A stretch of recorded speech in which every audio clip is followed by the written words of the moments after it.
नमस्कार बच्चों, आपका स्वागत है।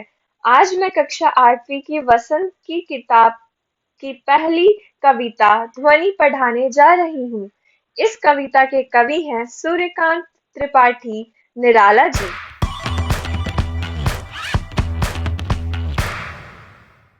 तो चलिए बच्चों शुरू करते हैं। अभी न होगा मेरा अंत, अभी अभी ही तो आया है मेरे वन में मृदुल वसंत, अभी न होगा मेरा अंत।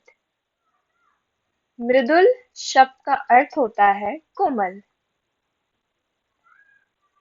इस पंक्ति में कवि कहते हैं कि मेरा अभी अंत नहीं होगा, क्योंकि मेरे मन रूपी वन में अभी अभी बहुत ही सुंदर वसंत आया है, इसलिए मेरा अभी अंत नहीं होगा। बच्चों, इस पंक्ति के माध्यम से कवि हमें समझाना चाहते हैं, कवि हमें बताना चाहते हैं कि अभी तो उनके मन में नई भावनाओं, नए उत्साह व नव ऊर्जा का संचार हुआ है। अभी उनका मन उत्साह से भरा हुआ है। अभी वह हार नहीं मान सकते, इसलिए वह कहते हैं कि अभी ना होगा मेरा अंत। तो चलिए बच्चों, अब दूसरी पंक्ति पढ़ते हैं। हरे हरे ये पात डालियां कलियां कोमल गात, मैं ही अपना स्वप्न मृदुल कर फेरूंगा निर्धृत कलियों पर जगा है एक प्रत्युष मनोहर। बच्चों, पंक्ति का भावार्थ समझने से पहले हम कुछ शब्दों का अर्थ समझ लेते हैं ताकि हमें पंक्ति समझने में आसानी हो। पात का अर्थ होता है पत्ता, गात का अर्थ होता है शरीर, प्रत्यूष का अर्थ होता है प्रातः काल,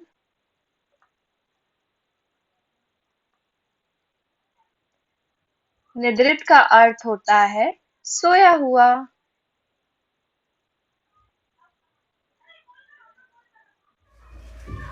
तो चलिए अब समझते हैं भावार्थ। कविता की इन पंक्तियों में कवि ने प्रकृति का बहुत ही सुंदर चित्रण प्रस्तुत किया है हमारे सामने। कवि कहते हैं कि चारों तरफ हरे भरे पेड़ हैं और पौधों पर खिली कलियां मानो अब तक सो रही हैं। मैं इन पर अपना हाथ फेरूंगा और इन कलियों को जगा दूंगा जो सो रही हैं। तो चलिए बच्चों, अब हम तीसरी पंक्ति पढ़ते हैं। पुष्प पुष्प से तंद्रालस लालसा खींच लूंगा मैं, अपने नवजीवन का अमृत सहर्ष सींच दूंगा मैं। तंद्रालस का मतलब होता है नींद से अलसाया हुआ।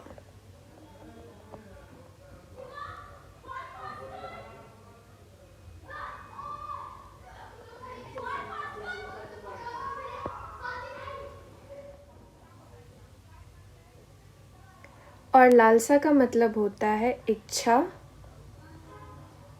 या अभिलाषा।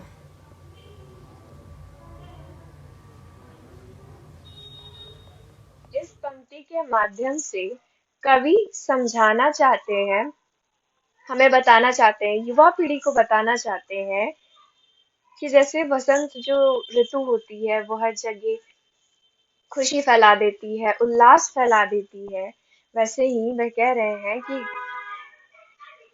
कवि वसंत रूपी उम्मीद बनकर सोए अलसाए फूलों रूपी उदास लोग, आलस से भरे हुए लोगों में से आलस निकालना चाहते हैं, उदासी निकाल देना चाहते हैं। वह इन सभी लोगों को नया जीवन देना चाहते हैं। इसलिए उन्होंने कहा है कि मैं हर पुष्प से आलस व उदासी खींच कर उनमें नए जीवन का अमृत भर दूंगा, उनका मार्गदर्शन करूंगा, उन्हें सही रास्ता दिखाऊंगा ताकि वह जीवन में कुछ कर सके, अच्छा कर सके कुछ।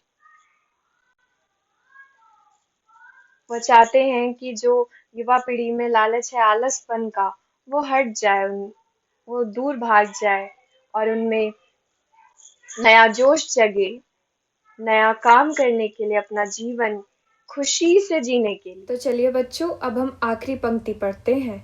द्वार दिखा दूंगा फिर उनको, है मेरे वे जहां अनंत, अभी न होगा मेरा अंत। इन पंक्ति के माध्यम से कवि युवा पीढ़ी को संदेश देना चाहते हैं कि वह सोए हुए फूलों यानी निराश लोगों को जीवन जीने की कला सिखा देंगे। फिर वो कभी निराश नहीं होंगे और अपना जीवन सुखपूर्वक जिएंगे। कवि का मानना है कि अगर युवा पीढ़ी परिश्रम करेगी तो उसे उसका मनचाहा लक्ष्य मिलेगा और उसके पास आनंद आएगा और उन्हें खुशी मिलेगी जिसका कभी अंत नहीं होगा। इस प्रकार कवि कहते हैं कि जब तक कवि थके हारे लोगों और युवा पीढ़ी को सही राह नहीं दिखा देते, उनका अंत नहीं होगा। तो अब हम शब्दार्थ देख लेते हैं।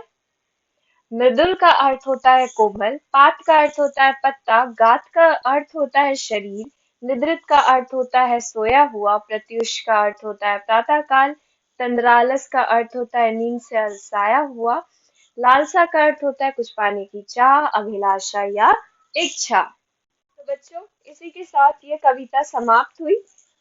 आशा करती हूँ कि आपको पूरी कविता अच्छे से समझ में आई होगी। आपको अगर कोई भी डाउट है तो मुझे कमेंट्स में बताइए, मैं आपके डाउट्स क्लियर करूंगी। आपको पसंद आया तो लाइक करिएगा, शेयर कीजिएगा, सब्सक्राइब कीजिएगा। धन्यवाद।